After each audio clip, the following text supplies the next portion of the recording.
আবারও সবাইকে স্বাগতম আজকে টিউটোরিয়ালে। শুরু করে দিয়েছি আজকে টিউটোরিয়াল।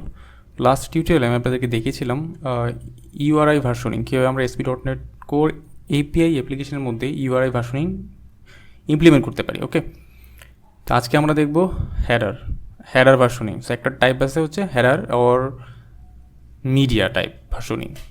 তো আমরা দুইটাকে আলাদা আলাদা করে দেখব। আমরা প্রথমে হেডার, সো হেডার ভার্সনিংটা কীভাবে আমরা ইমপ্লিমেন্ট করতে পারি সেটা দেখব। সো পরবর্তীতে আমরা মিডিয়াটা দেখব। ওকে, তো আমরা এটাকে কমেন্ট করে রাখি। আমাদের যে ইউআরআই ভার্সনিংয়ের রাউটটা সেটা কমেন্ট করে দিলাম। আমরা কুইরি স্ট্রিংয়ের যে প্যারামিটার ভার্সনিং সেইটার রাউটটা ওপেন করে দিলাম। Okay fine. সো দুইটা কন্ট্রোলারের মধ্যে আমরা সেম কাজটা করব। এটা ওপেন করে দিলাম আর এটাকে কমেন্ট করে রাখলাম।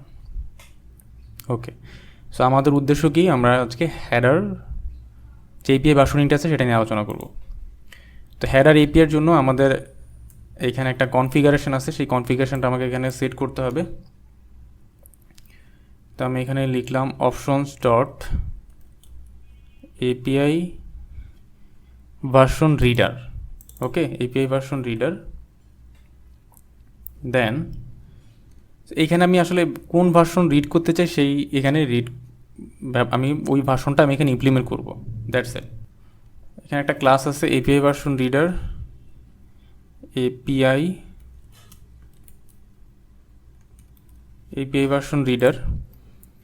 এইটার একটা নেম স্পেস লাগবে। এখানে আমি নেম স্পেসটা হচ্ছে এইটা, আমি এটা এই নেম স্পেস ইনক্লুড করে দিলাম।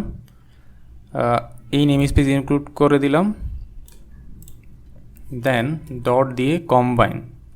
ওকে,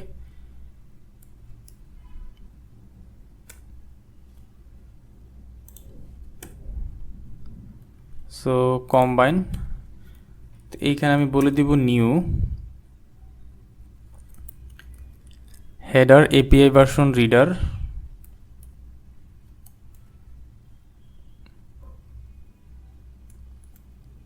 ওকে, তো এইখানে কোন আসলে হেডারের নাম দিয়ে আমি ভ্যালুটা রিড করব সেটা আমি এখানে বলে দিব।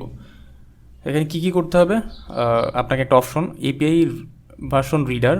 সো এখানে আমি হেডার এপিআই ভার্সন রিডারে এসে আমি হেডারের নামটা এখানে বলে দিব। আমি এখানে যেই হেডারের নাম দিব ওই হেডারের নামের মধ্যে দিয়েই আসলে আমি আমাদের যে ভার্সনটা আছে সেই ভার্সনটা ম্যানেজ করবো, অথবা সেই ভার্সনটা আমি রিড করতে পারবো। ওকে, তো এখানে সাপোজ আমি এখানে দিচ্ছি একটা নাম x version, x hyphen version. তার মানে আমি যদি এক্স হাইফেন ভার্সন এই হেডারের মধ্যে আমি ভার্সনের ইনফরমেশনটা দিই, ভার্সনের ভ্যালুটা দিই, তখন ওই ভার্সনটাই কল করবে। Okay fine. এবার আমি অ্যাপ্লিকেশানটা রান করব। আমি চলে আসলাম পোস্টম্যানে। সো দেখেন, একটু আগে আমরা ইউআরআই দিয়ে কাজ করতেছিলাম, রাইট? সো এখন আর আমাদের এই ইউআরএলটা লাগবে না। আমি এখন ইউআরএল দিব না, আমার হেডারে আমি ভ্যালুটা পাস করে দিব।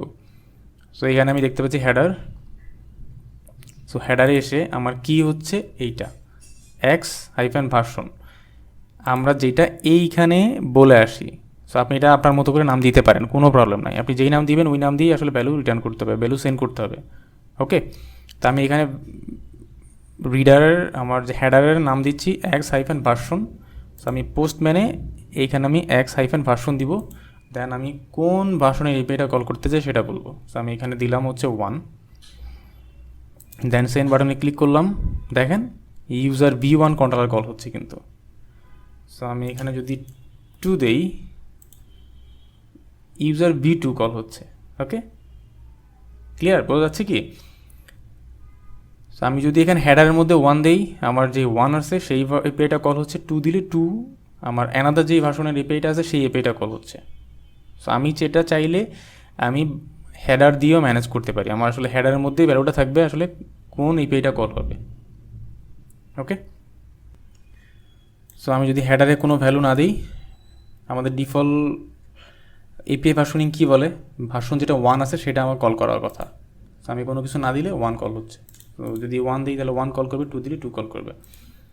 সো আর আমি যদি এমন কোনো ভ্যালু দিলাম যেটার আসলে ভার্সনিং আমার এখানে এক্সিস্ট করে না, আমাকে স্পেসিফিক মেসেজ দিয়ে দিবে। সো এই ভার্সনটা আসলে নাই। ওকে, সো আমরা দেখলাম। সো আমরা যখন ভার্সনিং করব আমরা চাইলে সেটা হেডার দিয়েও আমরা ভার্সনিংটা ম্যানেজ করতে পারি। সো এটা ছিল আমাদের অ্যানাদার একটা type.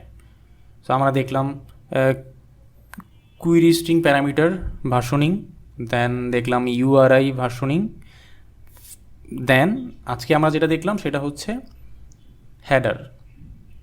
Header media type versioning. ওকে, তো এই ছিল এই টিউটোরিয়ালে। আমরা পরবর্তী টিউটোরিয়ালে আমাদের লাস্ট যেই ভার্সনিংটা আছে সেটা নিয়ে আলোচনা করব, মিডিয়া টাইপ।